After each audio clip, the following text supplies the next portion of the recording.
انسان سب سے بڑی مشکل برداشت کر لیتا ہے، لیکن چھوٹی سی بات پہ ٹوٹ جاتا ہے۔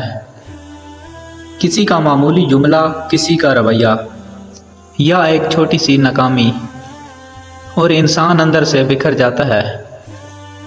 اللہ تعالیٰ قرآن میں فرماتا ہے، سورہ بقرہ 155 آیات کے اندر، اور ہم ضرور تمہیں آزمائیں گے، کچھ خوف، کچھ بھوک، کچھ مال، جان اور پھلوں کے نقصان سے، اور خوشخبری ہے صبر کرنے والوں کے لیے۔ لیکن امتحان کبھی بڑا ہوتا ہے، کبھی چھوٹا۔ لیکن حقیقت یہ ہے کہ لوگ بڑے نقصان میں صبر کر لیتے ہیں، مگر چھوٹے امتحانوں میں گر جاتے ہیں۔ لیکن کسی کی چھوٹی سی بات پر دل برداشتہ ہو جاتے ہیں، لیکن روزمرہ کی چھوٹی پریشانیوں سے مایوس ہو جاتے ہیں۔ رسول اللہ صلی اللہ علیہ وآلہ وسلم نے فرمایا، مومن کی مثال کھیتی کی طرح ہے، ہوا آتی ہے تو جھک جاتا ہے لیکن ٹوٹتا نہیں۔ یعنی مومن چھوٹی بڑی آزمائش میں جھکتا ہے مگر ٹوٹتا نہیں۔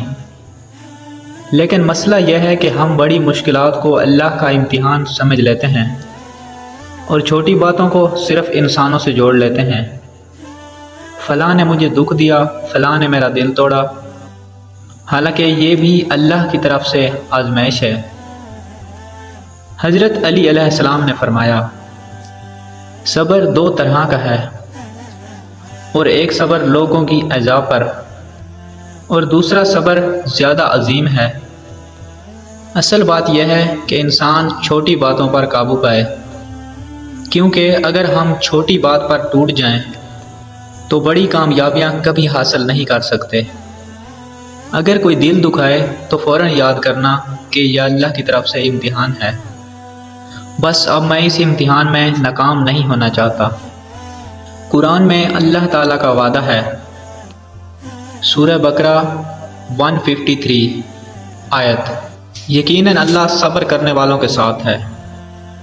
اس لیے اپنی زندگی کا اصول بنا لیں، بڑی سے بڑی، چھوٹی سے چھوٹی مصیبت ہو یا پھر چھوٹی سی ہی تکلیف کیوں نہ ہو، کبھی ہار نہیں ماننی، کیونکہ جو چھوٹی بات پر صبر کر لیتا ہے یقیناً وہ بڑی آزمائش میں بھی کامیاب ہوتا ہے۔ امید کی بات، اللہ پر صبر رکھیں اور ہر حال میں مثبت رہیں، پھر کامیابی آپ کے قدم چومے گی۔